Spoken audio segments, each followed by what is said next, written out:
I'm John Duval. This is the Scriptural Way Bible Study. Lord, we come before Thee. The Scriptural Way Bible Study is brought to you by the Seminole Point Church of Christ, located at 16300 North May Avenue, Oklahoma City. On behalf of the elders and members of the Seminole Point Church of Christ, I would like to thank you for your interest in spiritual matters. Now, let's take our Bibles and seek the Scriptural Way. Good evening. Welcome to the Scriptural Way Bible Study. My name is John Duval. And I'm Dale Decker, one of the elders here at Seminole Point. And my name is Lansing Robertson. I'm also an elder here at Seminole Point. We're very so thankful for your interest in spiritual matters and your willingness to sit down and join us for this period of Bible study. As we have announced last week, John Hall would be out of town tonight, not being able to join us for the study, so we've asked Brother Lansing, as he's mentioned a while ago, is one of the elders of the Seminole Point Church of Christ. Also, Brother Travis Locke, he too is unable to be with us here this evening, so it'll be just the three of us accomplishing hopefully a great and beneficial task this evening. Well, let's go ahead and jump right into our study. Last week, Dale, we left off in our study of adding to our knowledge self-control. We were looking at the great need for self-control within our life. And some of the areas that we looked at had to do with the need of self-control in the area of strong drink. And we talked about alcohol last week. Spent quite a bit of time talking about alcohol and strong drink. And in the culture we live in today, I think that's quite important. Yes, it is. Yeah. We also looked at the need for self-control in respect to our opinion. And many times we wouldn't think about that being an area wherein there would need to be a great exercising of self-control. But, you know, it's like the old saying goes. I had a teacher one time says, when I want your opinion, I'll give it to you. So he thought highly of his opinion. Of course, he was the teacher as well. But we also showed that there needs to be self-control in respect to our language and the words that we use, the way that we talk, as well as self-control within the realm of what we would call gossiping, within the realm of what we would refer to as tattling, telling tales, and so forth. So this evening we're going to continue with that discussion. And Dale, where are we starting at tonight with this? Well, we're beginning with the fifth characteristic that we had listed, and that is that we need to have self-control with respect to pride. Alexander Pope, in his essay of criticism, or on criticism in 1709, it was published, and he made this statement. He said, "A little learning is a dangerous thing. Drink deep, or taste not the Pierian spring. Their shallow draughts intoxicate the brain, and drinking largely sobers us again." Most people who have pride generally are wrong. And there's that old saying that if you're going to be wrong at the top of your voice, because they're trying to make a point even though they're wrong. Well, that's true. That's true. Lansing, Paul says something about that in 1 Corinthians 8, verse 1. He did. He said that we know that all have knowledge. Knowledge puffs up, but love edifies. Knowledge puffs up. The knowledge is nearly allied to pride. It puffs up the mind in vain conceit. It makes those who have it bold and rash, and sometimes it even renders them careless of the consciences of others, and they are liable to say things that they, without thinking, that are hurtful, because they believe that they have superior knowledge to other individuals. You know, it's interesting in the context here. What knowledge is he talking about, do we think? Well, we're interested, of course, in spiritual knowledge. Right. And oftentimes, even the spiritual knowledge, as it were, especially if you look back to the brethren back in Corinth and even in Rome, sometimes that knowledge became, in effect, a stumbling tool or stumbling block, because there was a level of pride within them regarding their knowledge. Some had knowledge, some did not. In 1 Corinthians chapter 14, you had two classifications there of despising going on. Those who had knowledge looked down on those who did not, and those who did not have knowledge despised those who did have knowledge. And it reminds me of a bunch of kids who have toys, and it's always about who has the most toys. You know, seems to be the most popular kid in the neighborhood. And sometimes we allow our knowledge to develop within us pride. Now, I don't like to pick on preachers because we kind of step on some tender toes here. But, you know, oftentimes in my lifetime, some of the people, there have been a few instances where I've seen even preachers put forth the big old coat of pride that they're wearing on them. And of all people who should put forth humility, it should be preachers and elders setting forth the example for the brethren. Isn't that right, Dale? Yeah, that's exactly right. It's kind of easy to become self-infatuated with oneself. In fact, Paul told the church of Galatia in Galatians the 6th chapter, verse 3, he says, "For if anyone thinks himself to be something when he is nothing, he deceives himself." And oftentimes people who have a little bit of knowledge generally think that they're better than anyone else, that they know more than anyone else, and it usually gets them into trouble. Oh, a lot of trouble. Because as a person once said, you're not as smart as you think you are. And definitely not as smart as you look, And I think that's a very good point. If anyone thinks himself to be something when he's nothing, he actually has deceived himself. Lansing, what does 1 Timothy 3:6 have to say about a little honor, how it can actually go to our heads and be our ruin? Well, Paul, when he wrote to Timothy, he was talking about the qualifications of an elder for the church in 1 Timothy chapter 3. And he said that an elder should not be a novice, lest being puffed up with pride he fall into the same condemnation as the devil. The idea here, of course, is that if we're put in a position that requires more experience than what we have, we can become puffed up or proud. We might think that we are something, and when in reality we are nothing. This is a danger for those who serve the church as elders, because people do, in fact, look up to them, and it's very easy to succumb to that and become self-infatuated and think that we're to be honored, when that's not the case at all. We are to be servants. That's true. That's true. The elders, they serve the church by serving as overseers, as commanded by the Lord. And I think that's a good point. Oftentimes, the position of leadership, of what we perceive to be leadership, is a position that very easily, as has already been stated, can elevate an individual. And the problem is, if one person wants to elevate you in their perception, well, that's their problem. But if you want to be elevated in their perception, then that is an even greater problem. And Leslie? Yeah, I was just going to say that there was an individual named Diotrephes, it's talked about in John, 1 John, or 3 John, who thought he had honor. And he was severely condemned by the Apostle John in his writing. As a matter of fact, John said that when he came there, he was going to straighten things out. This individual was so boastful and so proud that he would even cast people out of the church. Yeah. No one has the power or right to cast someone out of the church other than God. That's right. Even in the discussion of church discipline, we don't kick them out of the church. We just withdraw the fellowship from them. They're still welcome to come and be present in the assembly. And I think Diotrephes, however you pronounce his name properly, is a great example of the very thing that we are talking about here this evening. And sometimes I wonder, when we talk about the issue of pride, if there's not a bit of selfishness that is a part of that. Selfishness, it's all about me. Almost, some of them go to the point of being narcissistic, where they are the sum total of their universe and everything has to revolve around them. But if we're going to overcome pride, what is it that we must actually do? And this begins with something that we do before the Lord, Dale. Well, James, the 4th chapter, verse 10 says, "Humble yourselves in the sight of the Lord, and he will lift you up." That is, be willing to take your appropriate place in the dust on account of your transgressions. We know the Scriptures tell us to be slow to speak and swift to hear. And there is that old thought that it's better to keep your mouth shut and be thought a fool than to remove it and open your mouth and remove all doubt. And oftentimes people with pride, that's exactly what they do. They speak before they think. And this is one of the reasons why the Scriptures have so much to say about self-control with respect to pride.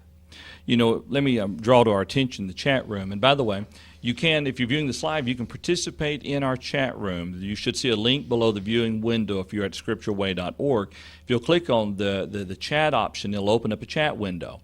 Now, if you have a Ustream account, you can follow the instructions there to log in, and it'll use your Ustream username. If not, that's fine. It'll assign you kind of a generic name there. But through the chat, you can participate in the discussion. Give us your questions, your comments, your thoughts.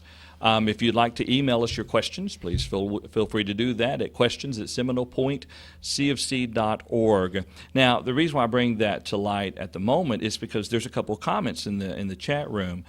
Bismarck makes the point. He says humility is one of the most important Christian attributes. One of the most important Christian attributes. Rhonda says humility brings us to our knees and shows us our needs. And then Kevin Kelly, who's from Hot Springs, Arkansas. And I think Bismarck, correct me if I'm wrong, I think your first name is Anthony, and are you from Tennessee? You can confirm or deny or refuse to answer there in the chat room. But Kevin from Hot Springs, Arkansas, he says self-control is the root of our service, one of the most important attributes. And it's just something that all Christians, if we're unwilling to humble ourselves before the Lord, then we are not going to serve Him in the spirit of humility that He demands of us. Let's look at, there's another biblical example of self-control in respect to pride, Dale. If you would bring that to our attention, and then after that we're going to take a break. Well, certainly Daniel is a good example of self-control in respect to pride. In Daniel, the 2nd chapter, verse 30, he says, "But as for me, this secret has not been revealed to me because I have more wisdom than anyone living, but for our sakes who make known the interpretation to the king, and that you may know the thoughts of your heart." Daniel was certainly one who did not try to demonstrate his knowledge by telling everybody everything he knew. And he was a very patient individual, and he responded to the king's request as far as the interpretation of the dreams that the king asked him to interpret. I think that's a very good example. There are several instances in the Bible. Joseph is another example of one who was brought before royalty and who was right with God and was a messenger of God and had been given an answer to a puzzle by God. These two men, Joseph and Daniel, very well could have looked down upon the king and spoke with an arrogant authority because their God was the true Jehovah God. That's correct.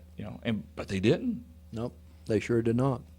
And that in and of itself is a great lesson for us today, because when we're out there teaching people in the world, people who are ungodly, people who don't believe in the Bible, or people who aren't willing to follow all the Scriptures, we have to make certain that we don't kind of let ourselves become inflated on the inside because, well, we're right. We're right with God. They're not. They're lost sinners. They're heathens. They're nothing like us. And when we begin to come across, and if we come across in an arrogant fashion, it's going to squelch any possibility of trying to teach them. Because they're going to look at us and say, well, how come you think that you are better than me? What makes you any better than me? And I think many Christians have done harm, in the efforts of teaching the gospel because they can't get past their own, I'm going to say, self-righteous arrogance. Mm-hmm. Any thoughts about that? We're good. You're good.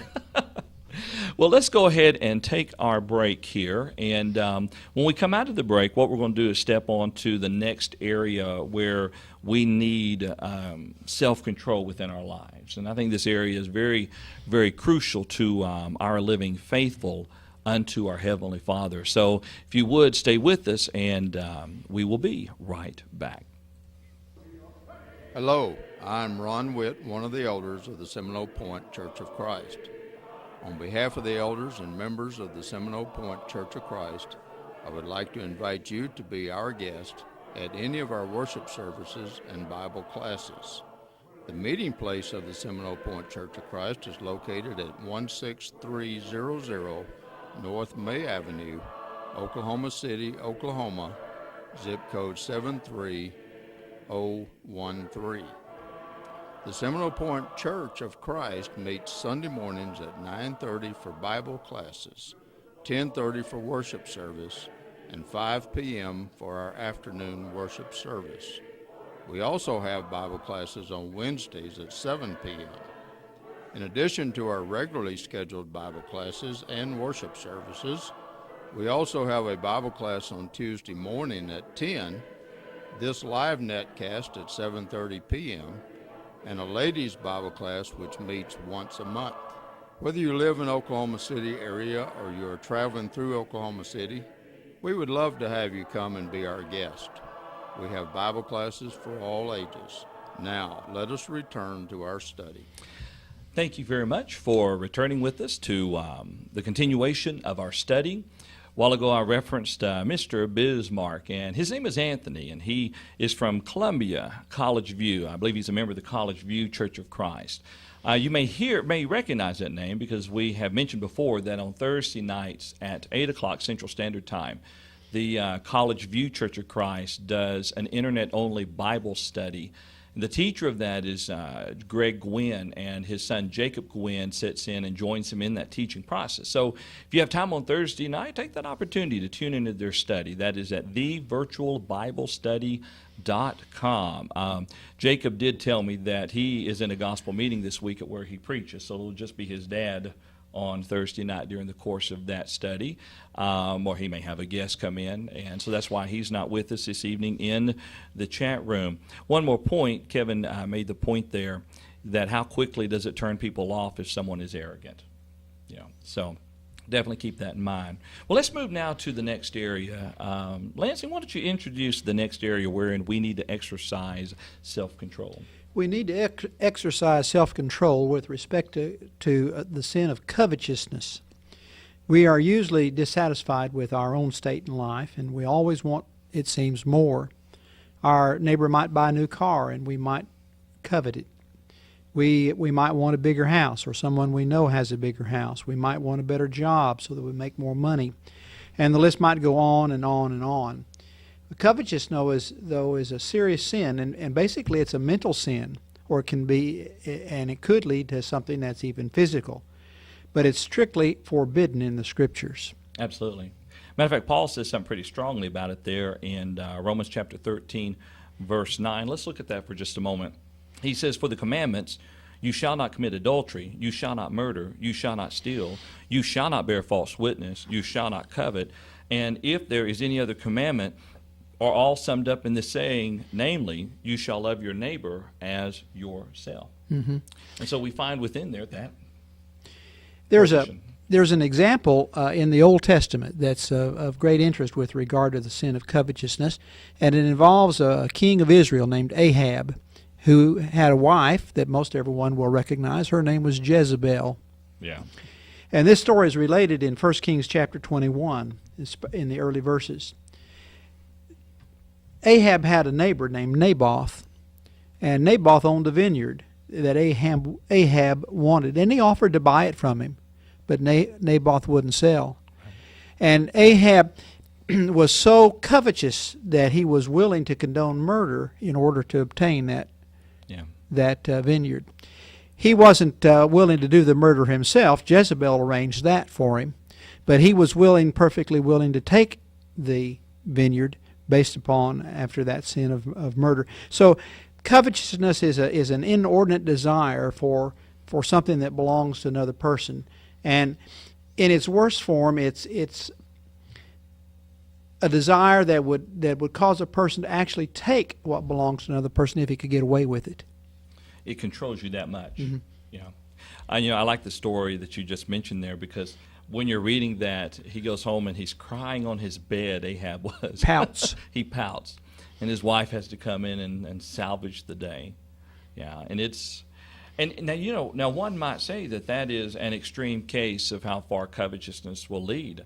It might be an extreme case, but the fact is covetousness will lead you across many problems within your life. There's another case in the New Testament, in the book of Luke, in Luke chapter 12, that involved two brothers.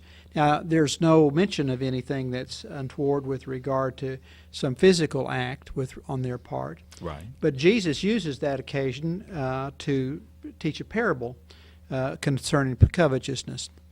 These two brothers, one brother had the inheritance and the other brother wanted it. And one brother desired to have the inheritance, and the other brother wouldn't turn it loose. Now, I'm not sure exactly which one was guilty of the sin of covetousness. Yeah. Either one was, or the other was, or both were. But good Jesus point. recognized this and used it, as I said, to teach an important lesson beginning in verse 15 of Luke chapter 12 with regard to covetousness. And his exact words as related in Luke are, beware of covetousness. That's right.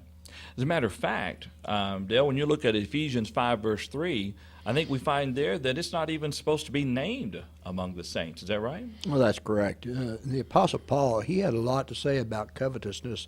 Excuse me. And just as he said in Romans, the 13th chapter, he also said to the church at Ephesus, in the 5th chapter, verse 3, he says, but fornication and all uncleanness or covetousness, let it not even be named among you as is fitting for saints. We all know the golden rule, do unto others as you would have others do unto you. But when it comes to covetousness, people live by the iron rule. Might makes right. Yeah. What's yours is mine, I'll take it. And the Apostle Paul, he condemned those things. The meaning that we see here in Ephesians, the 5th chapter, verse 3, is that it is a low and debasing passion like those which he had specified.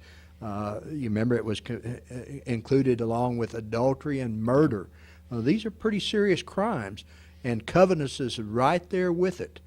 So what Lansing was talking about in the examples that he gave are good examples as far as why we should not covet, because even Jesus Christ condemned it as well. And it is a sin that is mental.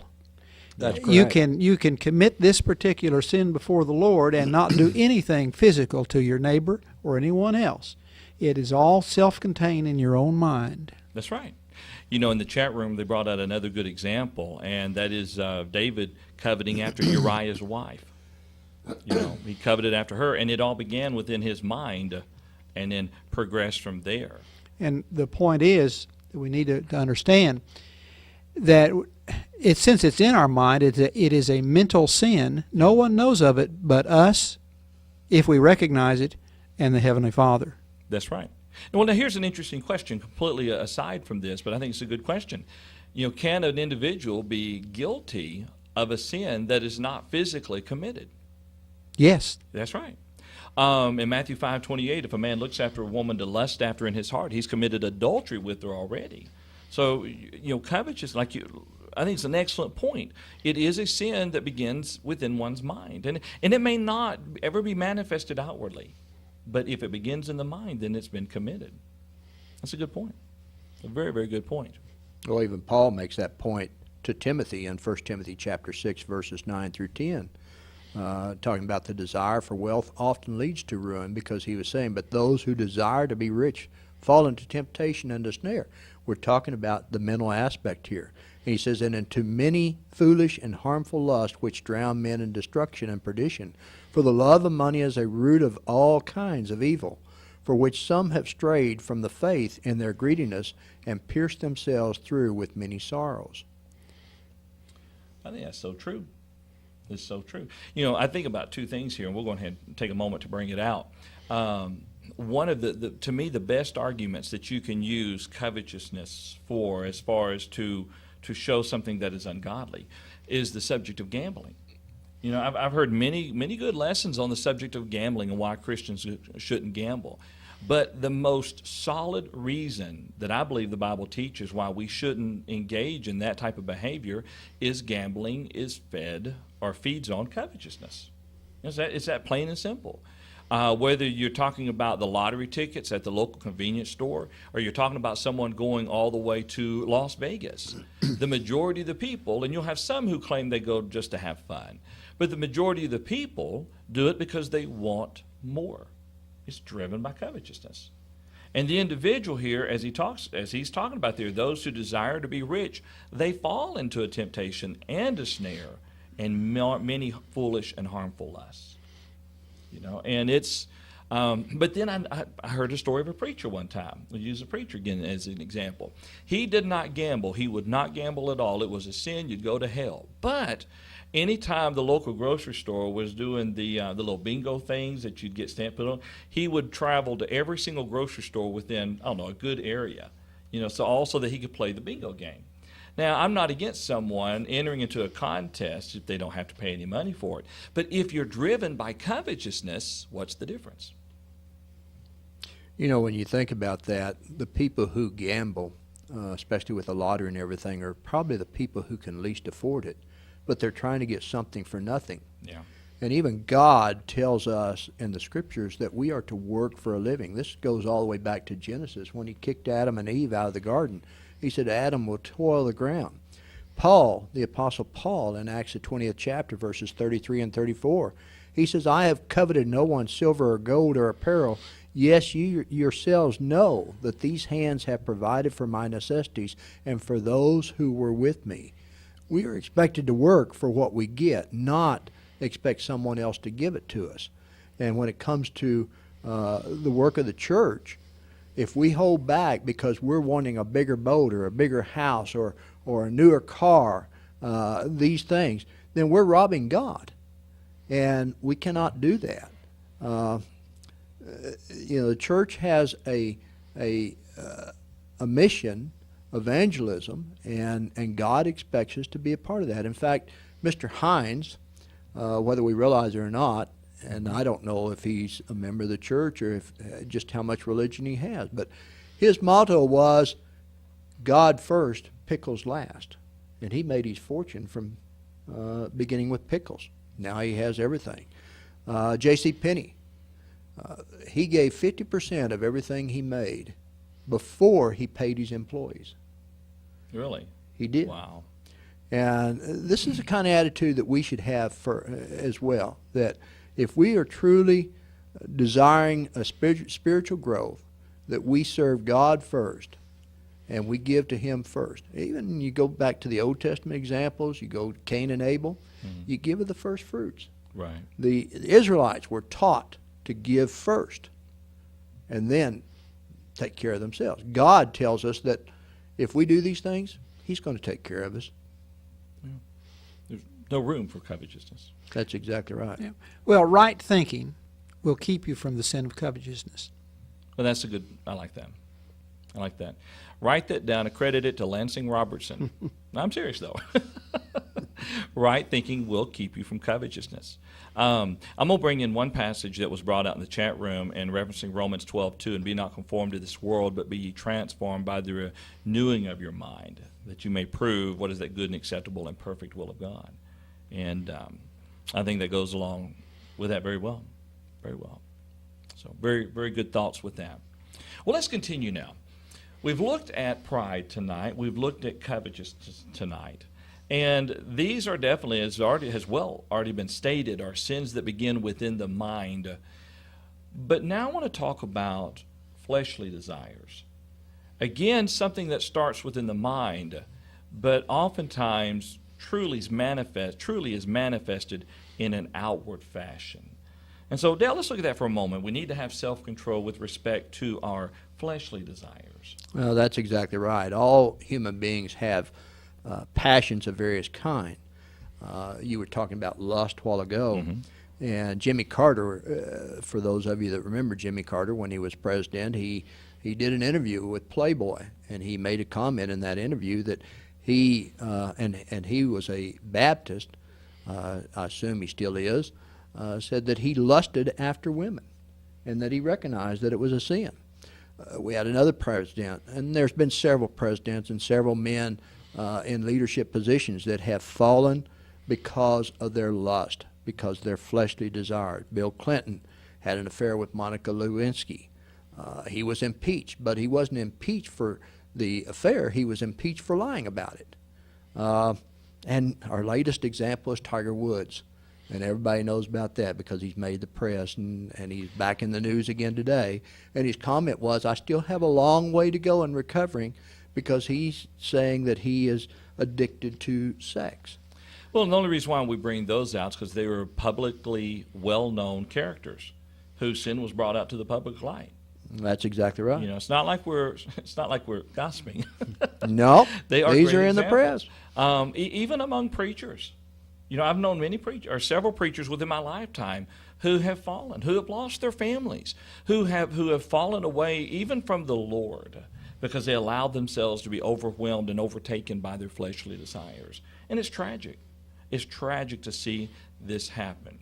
Well, what I want to do is before we go farther into this discussion of needing self-control in respect to our fleshly desires, we need to go ahead and pause for a moment and to take another break.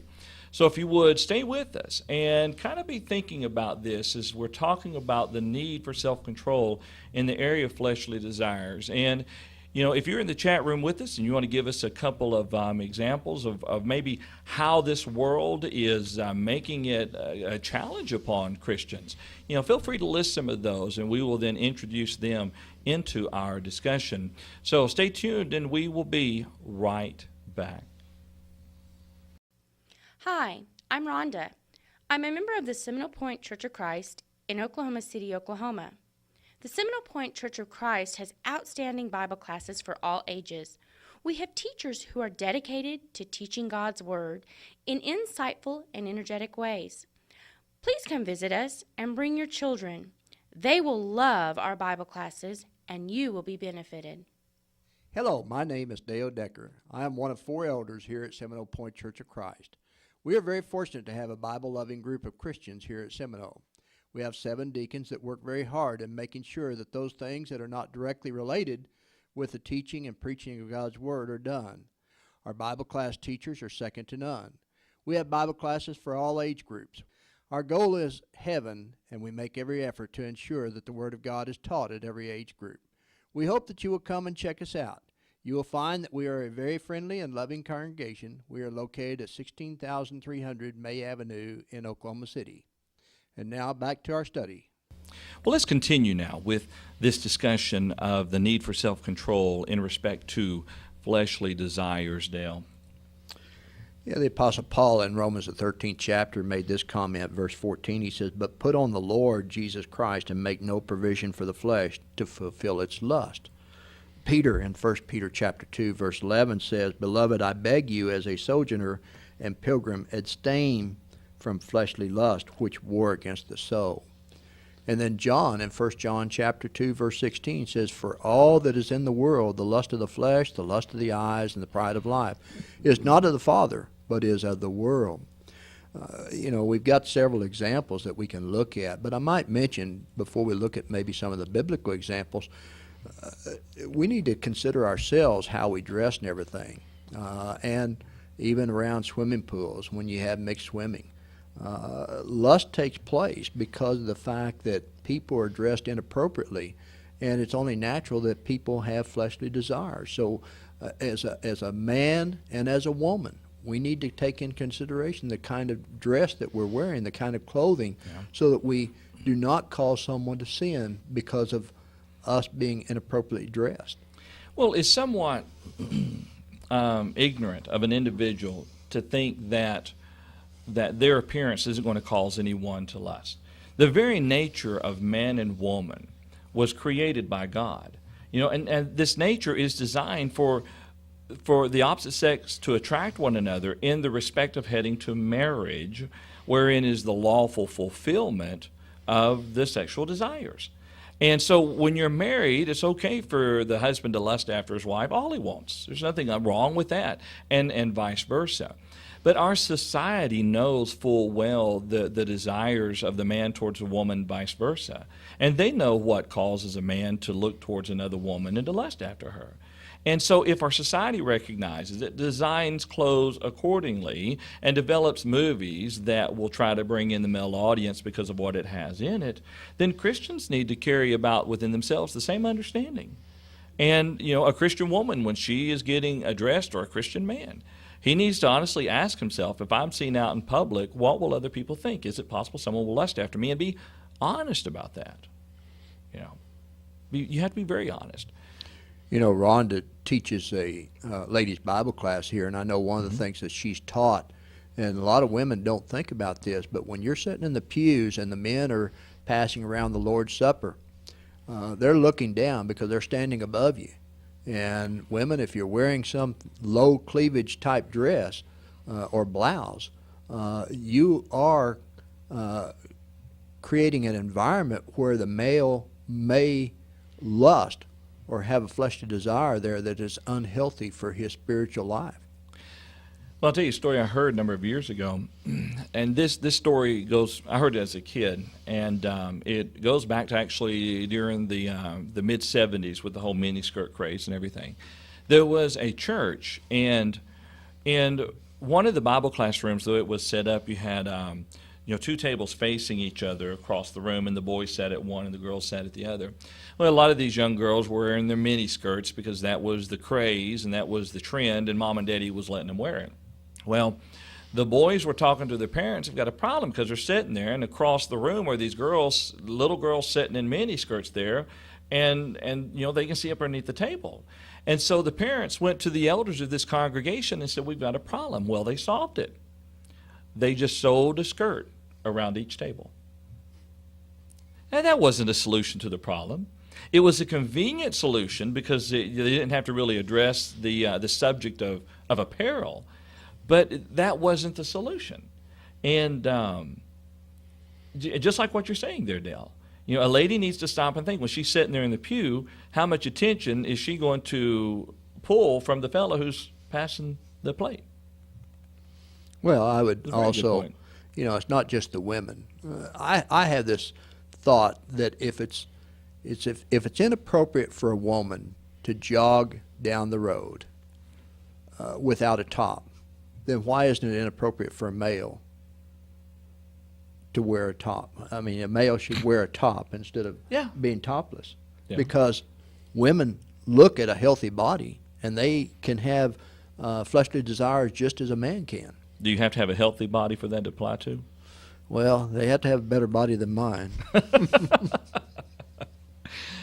But I think that's a good point. As a matter of fact, in our chat room, a couple of things that's been brought out here is, and I like this phrase, Kevin wrote, lust times 2 plus pride. Kind of consider what that brings into a person's life. And Anthony wrote, woe unto the world because of offense, for it must needs be that offenses come. But woe to that man by whom the offenses comes. So if we invite lust from other people through what we wear, then we're guilty of that. We are guilty of causing someone else to sin.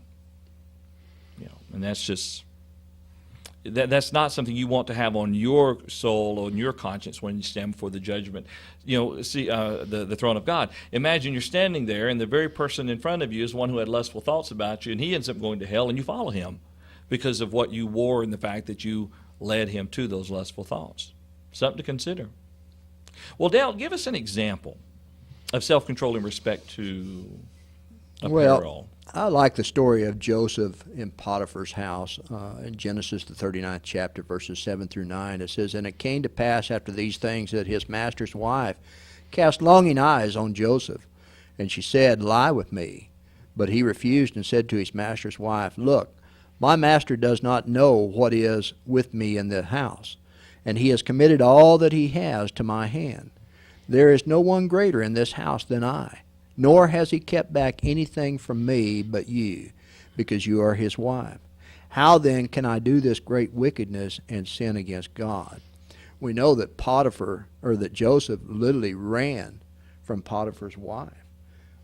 And I think that's a good example for us too, because when we see something that could cause us to lust, we need to close our eyes, turn our head, run from it, avoid it with everything that we possibly can. Absolutely. Absolutely.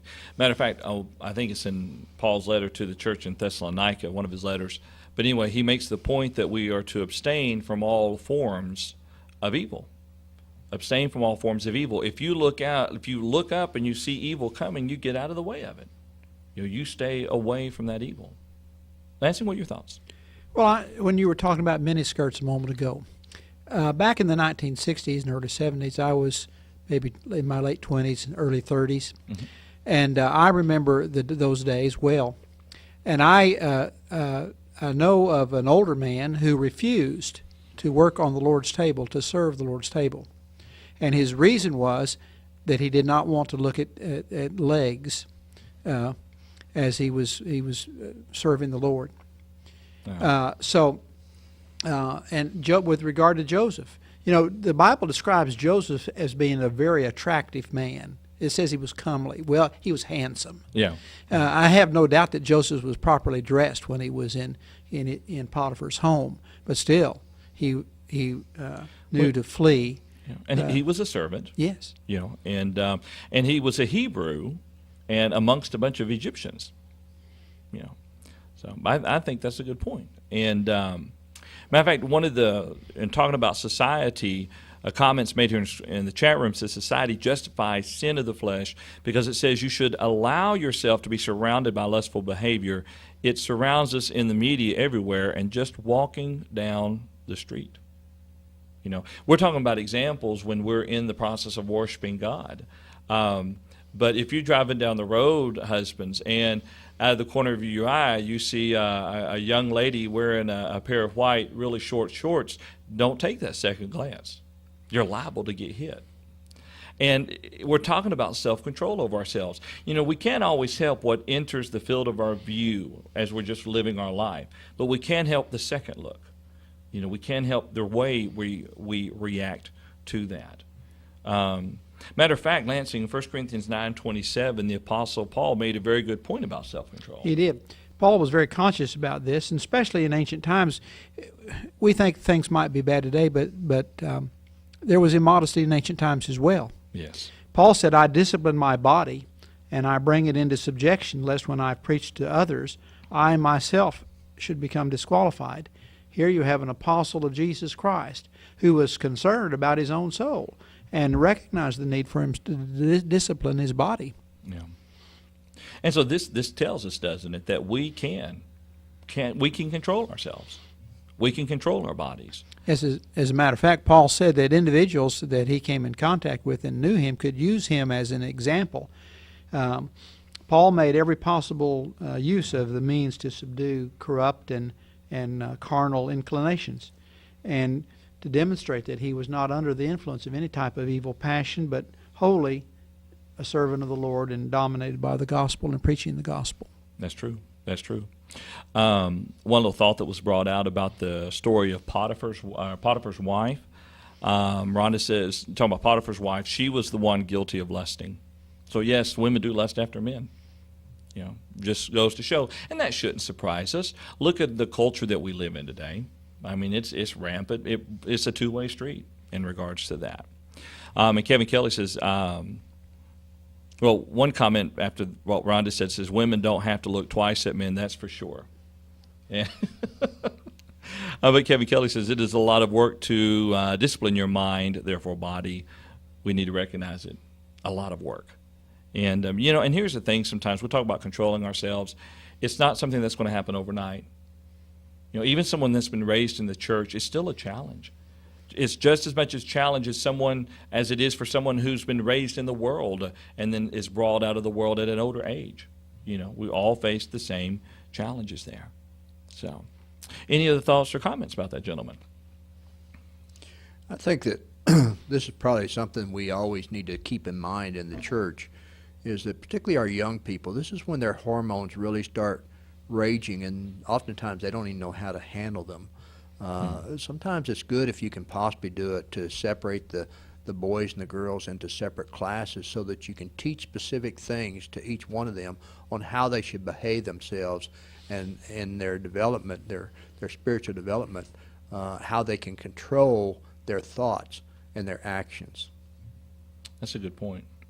Well, it's kind of, think about this analogy real quick. It's kind of like giving a 10-year-old a handgun who's never been taught what to do with it. They have to be taught, at incremental levels, what they're having to face and what they're having to deal with. So, well, I'll tell you what, we need to take one more break, and we're going to do the minute message here. And when we come back from the minute message break, we're going to look at another area of self-control. And Dale, this one just kind of makes me mad sometimes. Oh, it makes me angry every time I think about it. Doesn't it really? It just does. So we'll talk about that on the other side of the break, the minute message. Stay with us, and we will be right back. This is the minute message for March 16th, 2010. The devil strikes again. Recently, the city of Gilbert, Arizona made the news for banning Bible studies in private dwellings. In actuality, according to the city's website, a quote, town zoning code intended to help neighborhoods with traffic, parking, and safety concerns had been interpreted by town staff to mean that small church groups could not meet in their homes. Before steps could be taken to rewrite the zoning code, the town staff had already told one church group to, quote, stop holding meetings in their home. While the town council is taking steps to rectify this situation, the reputation of the city has already been harmed. Gilbert, Arizona will be known as the city that banned home Bible studies. While the city of Gilbert, Arizona did not intentionally ban home Bible studies, the reality is that it is possible that a time will come when home Bible studies will be in violation of a local law or ordinance. Satan will truly be happy in those days. While we may be worrying about the city of Gilbert, Arizona being a sign of things to come, I would suggest that Satan is already attacking Christians from every direction. Christians face evil influences on a daily basis. Our liberal media and entertainment is telling Christians to accept every type of ungodly act, such as sexual immorality among homosexuals, sexual immorality among unmarried heterosexuals, the aborting of unborn infants, and even the worshiping of the, quote, Mother Earth. Christians are under attack by Satan every single day. It is time for us all to wake up to the danger that is already at our doorsteps and possibly within our homes. Let us not be ignorant of Satan's devices. Now, on with the study.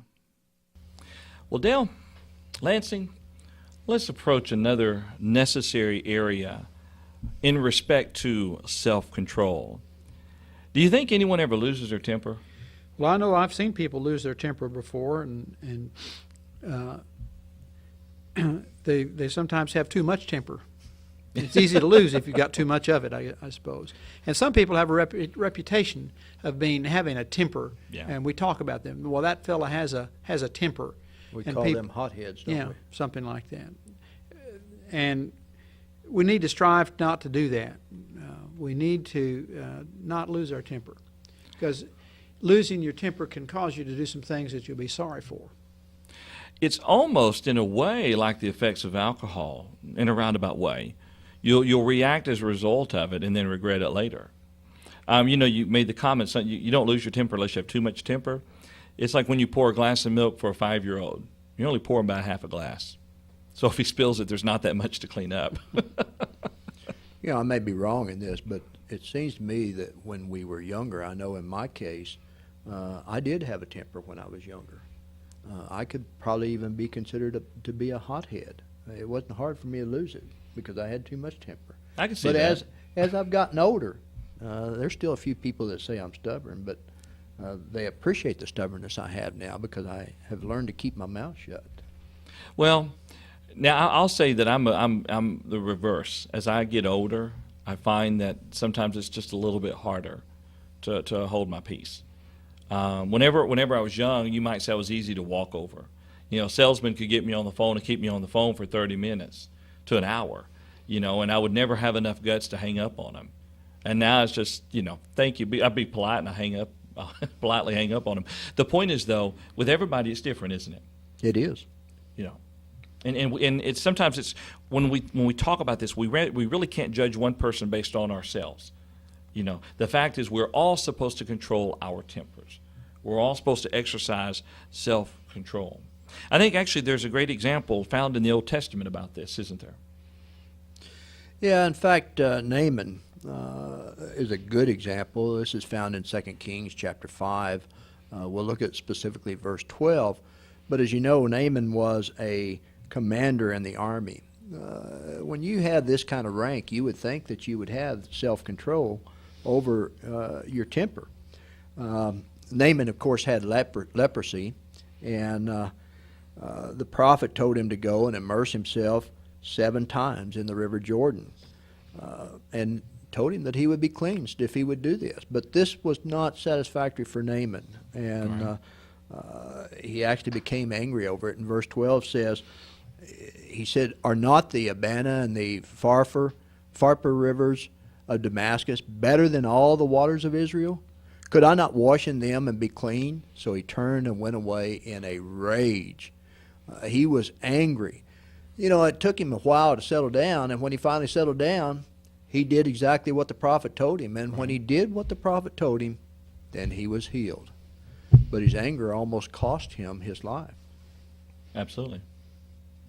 Part of his anger was the fact that the prophet didn't even bother to come outside to see him. He just sent a servant out to tell him. Pride. And so here you have what we would call a general of the armies, commander of the army, being slighted in some way by the prophet of God, who just sent a servant out to tell him what he needed to do. Yeah. That would compound his anger.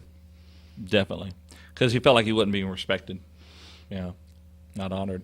Well, there's a couple passages in Proverbs that are very pointed and important when we talk about the controlling of our anger there, and the benefit of controlling our anger. In Proverbs 16:32, he writes, "He who is slow to angry is better than the mighty." The result of it is so much better when one is in control. In chapter 19, verse 11 of Proverbs, the discretion of a man makes him slow to anger. And then in Matthew 5:22, he says, "But I say to you that whoever's angry with his brother without a cause shall be in danger of the judgment." Talks about the consequences or the benefits. The benefits of controlling your anger and not being angry or keeping control of it, and the problems with becoming angry. But there's a question that came up in the chat room, or more of a statement, and I'm going to introduce it now because of the next verse we're about to look at. Okay, the statement is this: is that different than getting angry because Christ was angry at the marketplace? You know, think about that for a moment. Jesus Christ, when he was in the marketplace, he was angry. Is that a different type of anger than what we're talking about? So let's look at the next verse there, Dale. Well, Paul said to the church at Ephesus in Ephesians, the 4th chapter, verse 26. Is that the one you're looking at? Yes, sir. "Be angry and do not sin. Do not let the sun go down on your wrath."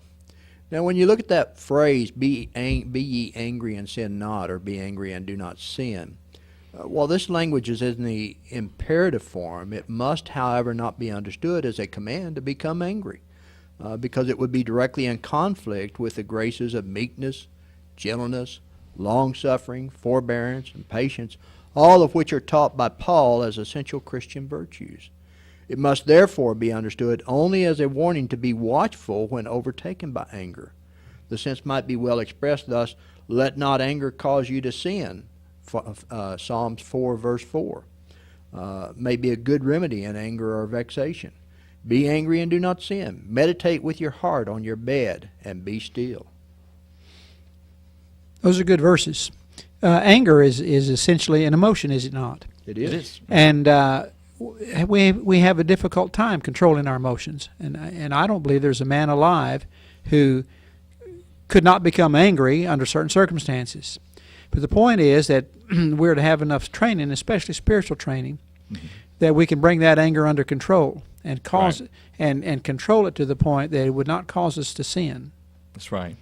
It's like what we're And talking- it would be short-lived, the anger. yeah. You know, that's a good point. If you don't let it have its way and get out of control, it lives shortly. That's a good thought. In the chat room, Kevin said losing temper equals lack of self-control. And That's exactly right. yeah. And so this goes back to the question in regards to the anger of Christ. You know, anger, as has already been stated, is an emotion. Christ had an emotion because he was human. He was in the flesh. Even God, who is deity in heaven, has emotional responses, if you would. Talking about anger and the wrath of God.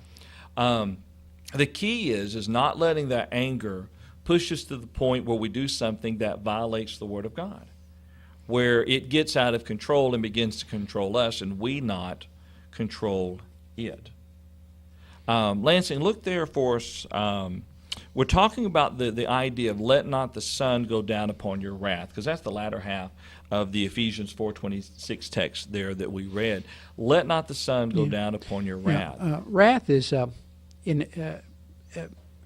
causes a person to become infuriated, an infuriated anger, if you will, and it might even border on revenge. And in that particular state, a state of anger, a man is unsafe. He may not know what he's going to do, he's beside himself, and while he might be in such a fit to resort to hurtful means to satisfy his feelings, Paul, of course, admonishes us to stay the evil before the setting of the sun, to not let the sun go down upon our wrath. And this is also essential for several reasons. One is because death might overtake us. That's right. We don't know when we'll depart this life. And two, because our prayers would be hindered with anger. For no one can pray to God acceptably while he's full of wrath towards his fellow man, much less pray for his enemies, as Jesus instructed us to do. You know, that's I like the point you made there, especially about the prayers being hindered because of our anger. That's a good point. How do we keep control over our anger, Dale? What does James say? chapter 1, verses 19 and 20, which I alluded to that earlier, but it says, "So then, my beloved brethren, let every man be swift to hear, slow to speak, slow to wrath, for the wrath of man does not produce the righteousness of God." And so, oftentimes you've heard this phrase, bite your tongue. Yeah. And sometimes when you're angry, that's the best thing you can do is bite your tongue. Some people say, well, count to 10, and that'll help you dissolve your anger. Whatever it takes to dissolve your anger, be slow to wrath and find a way to let it dissipate before you do something you'll regret. That's right. Well, let's think about this for just a moment. You'll have some individuals who have been raised without a knowledge of the Word of God. And maybe they were raised around parents who always flew off at the handle. Maybe they were raised in an environment where they always felt free to speak without thinking. First thing into their mouth or their brain, no filter, just came right out. When that person is repenting of their sins and wanting to become a child of God, they need to look for any and all forms and methods, like what you were talking about, to be able to force themselves to stop and think before they speak. And when you're used to flying off at the handle, it's not always easy to exercise immediate control unless it is a determined control that you exercise. I knew a family one time, they had a loved one pass away, and they had a tree out in their backyard. And I will use in better terminology what they use, but essentially what that tree was for them to go yell at. The way they dealt with their family disputes argument, anytime you were angry, you went and yelled at the tree. And I like to have a video camera, just kind of see someone yelling at a tree there. But the point is, it was the way they, instead of really controlling the anger, it was a temporary means of an outlet where they still let their anger out, but it wasn't done in a way that would harm someone else. And that's not the point. I don't think. I think the point is and we're not talking about bottling up anger either. We're talking about getting a control over, as Lansing mentioned earlier in this discussion, over the emotion of it. Well, the old saying, it takes two to argue, and oftentimes when someone gets upset with you and they start yelling at you or making gestures at you that maybe would not be appropriate and everything, you have two choices. You can feed fuel to the fire and incite that anger, and both of you are going to get in trouble. Or you can keep your mouth shut and walk away. Someone who is close to me that I'll not mention a name, I sometimes have used the phrase, "Are you through yet?" And of course that just feeds fuel to the fire as well. So I have to be careful about that. Didn't you ask Rhonda that earlier today? No, I asked Rhonda a different question. Oh, okay.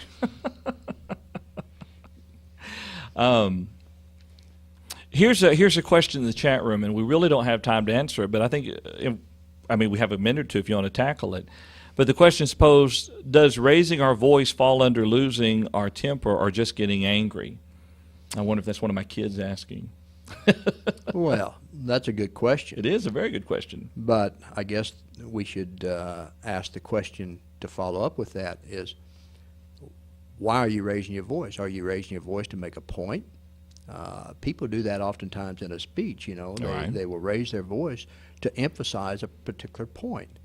But if you're raising your voice because you're upset, then that's what you want to avoid. And I would say that's inappropriate to raise your voice when you're upset, because all you're going to do is encourage the recipient of that to respond, and before you know it, you're both going to be yelling at each other, and you're going to be fighting.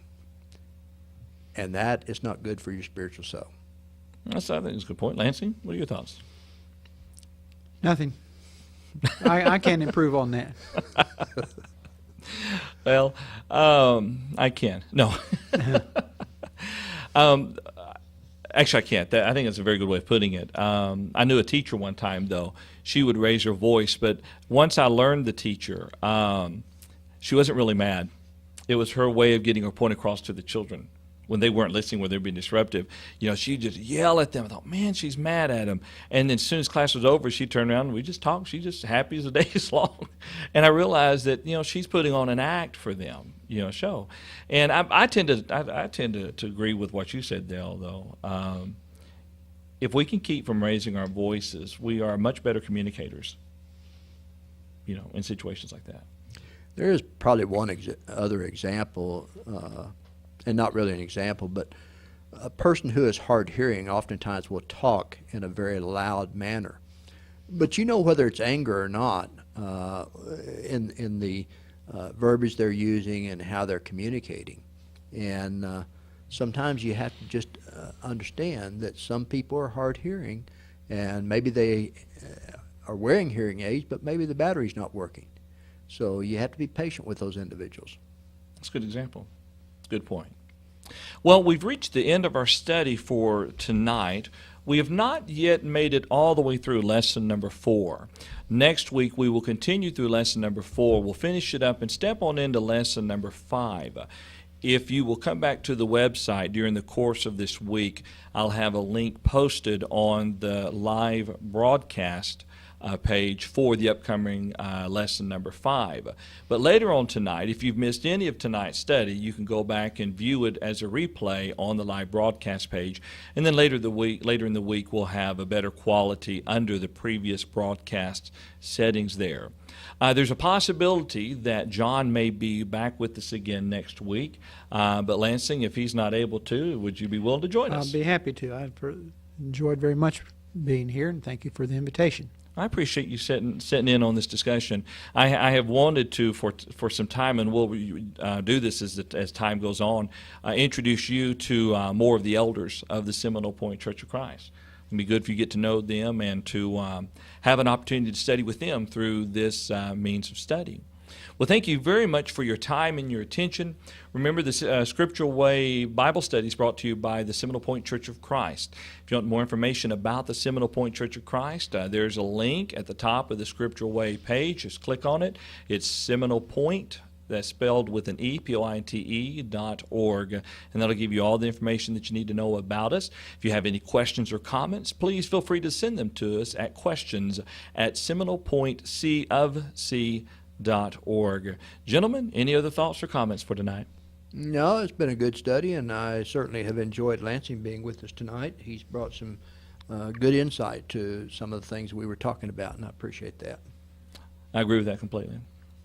Well, y'all have a very wonderful week, and Lord willing, we'll see you back here again Tuesday night next week at 7:30. Thank you, and have a very wonderful week.